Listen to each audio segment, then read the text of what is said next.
Good morning students.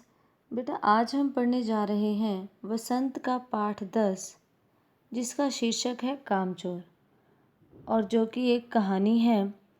इस पाठ के लेखक इस्मत जी हैं। उन्होंने इस पाठ में उच्च मध्यम वर्गीय संयुक्त परिवार के बच्चों के क्रियाकलापों का वास्तविक सजीव चित्रण किया है। संयुक्त परिवार के बच्चे किस तरह की सोच रखते हैं, उनका रहन सहन कैसे है और उनके इस जीवन शैली में अभिभावक की क्या भूमिका है, इसका स्पष्ट चित्रण इस पाठ के अंतर्गत मिलता है। लेखक अपने बचपन की यादों की चर्चा करते हुए लिखते हैं कि परिवार के बड़े सदस्यों के बीच बहुत देर तक विवाद के बाद यह तय हुआ कि सारे नौकरों को निकाल दिया जाए। आखिर परिवार के इतने सारे बच्चे खा पीकर मोटे हुए हैं, एक गिलास पानी भी उठाकर नहीं पीते हैं। इस तरह से तो ये कामचोर हो जाएंगे। इन्हें अपना काम स्वयं करना चाहिए।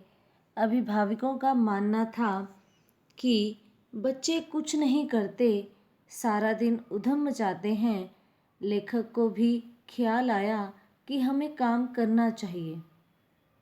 हमने स्वयं उठकर पानी पीना शुरू कर दिया। स्वाभाविक सत्य है कि हिलने से धक्का लगता है। लेखक या कोई भी बच्चा एक दूसरे से अपने आप को कमज़ोर नहीं समझता था। अतः मटकों के पास ही घमासान युद्ध हो गया। परिणाम स्वरूप सुरहियाँ लुढ़क गई और कपड़े भी भीग गए। इस कार्य व्यवहार को देखकर अम्मा का मानना था कि बच्चे काम नहीं करेंगे। फिर भी शाही फरमान जारी हो गया कि जो काम नहीं करेगा उसे खाना नहीं मिलेगा। हम सभी ने भी काम की मांग की। हमें बहुत सारे घरेलू काम मिले और पारिश्रमिक देने का भी वादा किया गया। पारिश्रमिक मैंने होता है कि पैसे, काम के बदले पैसे मिलना, मेहनत के बदले पैसे मिलना। हम सब फिर काम के लिए तैयार हो गए। अम्मा अनुभवी महिला थी, उन्होंने इसका विरोध किया। हालांकि तनख्वाह के सपने देखते हुए हम सभी काम में जुट गए। एक दिन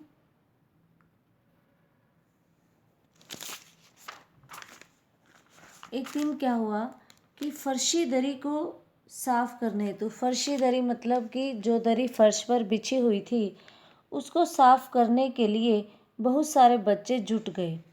कुछ लोग चारों तरफ पकड़कर झटकना शुरू कर दिया, तो कुछ लोगों ने लकड़ियां लेकर अंधाधुंध पिटाई शुरू कर दी।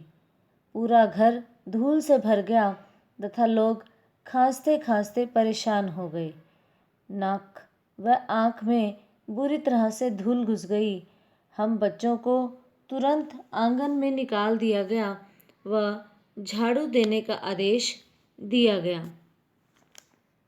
अब परेशानी यह थी कि घर में झाड़ू एक थी और पैसे की लालच में काम करने वाले अधिक थे। परिणाम स्वरूप झाड़ू का प्रत्येक पुर्जा अन्य अन्य बच्चों के हाथ में पहुंच गया। सभी लोगों ने उल्टे सीधे हाथ मारना शुरू कर दिया। अम्मा ने माथा पीट लिया। लेखक को उम्र के उस पड़ाव पर यह समझ आया कि परिवार में बुजुर्ग काम करने दें तब तो कोई करे।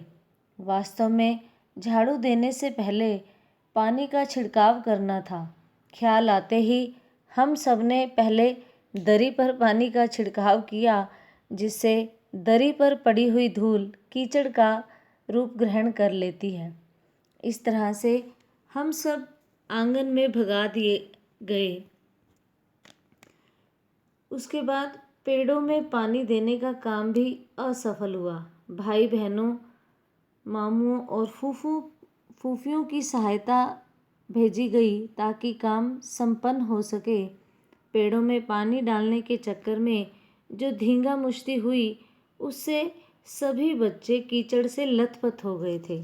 जिन्हें बाहर से 4 आना प्रति बच्चे के हिसाब से बाहर से नौकर मंगाकर नहलवाना पड़ता। यानी कि जो बच्चे थे, दरी की जो धूल थी वो कीचड़ में बदल गई थी और वह कीचड़ जो है सभी बच्चों के कपड़ों पर, यानी कि सभी बच्चे उस कीचड़ में लथपथ हो गए। और फिर क्या हुआ कि उन बच्चों को नहलाने के लिए बाहर से नौकर को बुलवाना पड़ा। इसके बाद क्या होता है कि लेखक कहते हैं कि हम सारे लोगों ने स्वीकार कर लिया कि सफाई कार्य हम लोगों के वश का नहीं है और ना ही पेड़ों की देखभाल ही संभव है। अतः हम सब मुर्गियां बंद करने का काम करेंगे। यह काम करने की ठानकर हम सब मुर्गियों को हाँकने लगा कि कोई मुर्गियों को हमारे विरुद्ध पहले से ही भड़का रहा है। वे इधर उधर भागने लगी। 2 मुर्गियां खीर के प्याले से दौड़ती हुई निकल गई, जिस पर कि आया चांदी का वर्क लगा रही थी।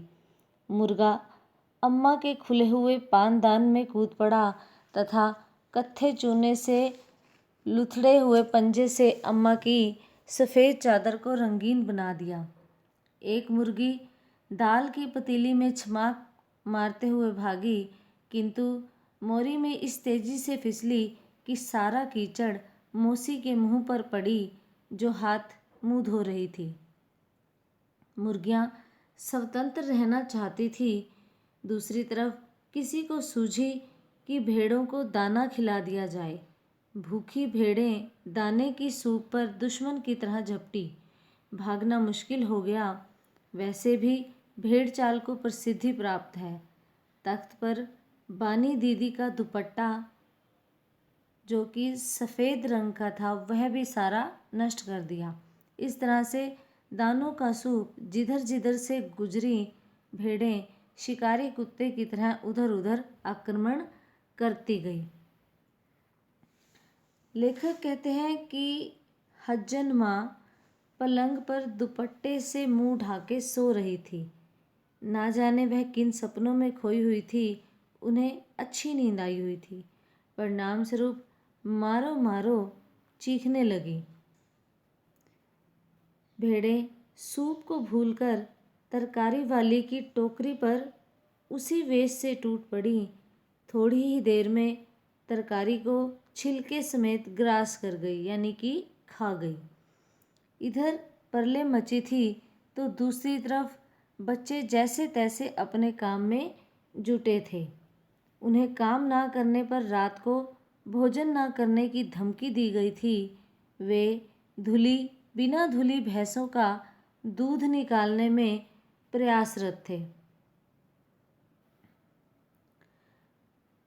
4 थान पर बहुत सारे हाथ एक साथ प्रयास कर रहे थे। ऐसे में भैंस चारों पैर जोड़कर बाल्टी को लात मारते हुए दूर जा खड़ी हुई। तय हुआ कि इन्हें काबू करने के बाद दूध दूह लिया जाए। अभी भैंस के पिछले 2 पैर ही चाचा जी की चारपाई के पायों से बांधे गए थे कि भैंस भाग पड़ी। पहले तो चाचा जी सपना समझे। हालांकि चारपाई ड्रम से टकराई और गिरा तो वे समझे कि कहीं चक्रवात में फंस गए हैं। लेकिन उनका दिवा स्वान जल्दी ही टूट गया, यानी कि उनका दिन का स्वप्न जल्दी ही टूट गया और वे वास्तविकता को समझ गए। बच्चों को छोड़ देने वालों को भला बुरा सुनाने लगे। बच्चों को मज़ा आ रहा था। इसके बाद क्या होता है कि लेखक कहते हैं कि बच्चों को बाद में यह समझ आया कि बछड़ा तो अभी खोला ही नहीं, अतः तत्काल बछड़ा भी खोल दिया गया। बछड़े की ममता में भैंस ने अपनी गति पर ब्रेक लगा दी। बछड़ा दूध पीने लगा। भैंस दूहने वाले लोग गिलास कटोरा लेकर आगे लपके, क्योंकि बाल्टी तो गोबर में गिर पड़ी थी। इन लोगों को देखकर बछड़ा भी बागी हो गया। इस तरह से मिनट की 3/4 में ही सारा दूध बेकार हो गया। बच्चों के हाथ कुछ भी नहीं लगा। कुछ दूध जमीन पर कपड़ों पर गिरा हुआ और कुछ दूध बछड़ा पी गया। इसके बाद घर में तूफान खड़ा हो गया। अम्मा ने चुनौती देते हुए कहा कि या तो अपना बच्चा राज कायम कर लो या तो मुझे ही रख लो।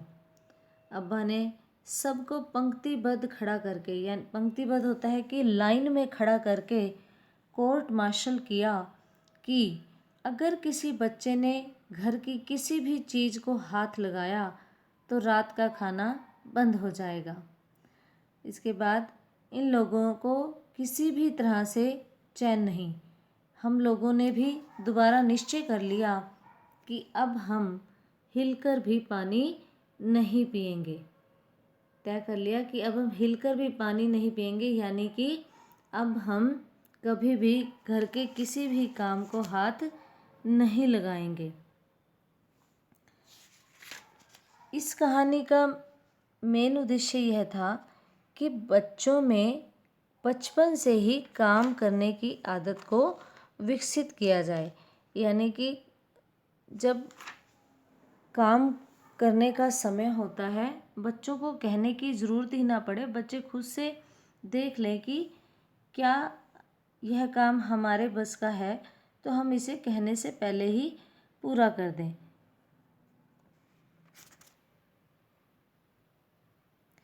और साथ ही साथ कामचोर कहानी यह भी संदेश देती है कि अभिभावक गण क्या होता है कि माता पिता द्वारा अपने बच्चों को क्षमता अनुसार होता है कि उनकी ताकत के अनुसार बचपन से ही काम करने के लिए प्रेरित किया जाना चाहिए। साथ ही उन्हें अनुशासन के तहत, यानी कि अनुशासन में जीवन जीने की भावना से भी पुष्ट करना चाहिए, यानी कि उन्हें जीवन में अनुशासन की भी शिक्षा देनी चाहिए कि अनुशासन का हमारे जीवन में क्या महत्व है।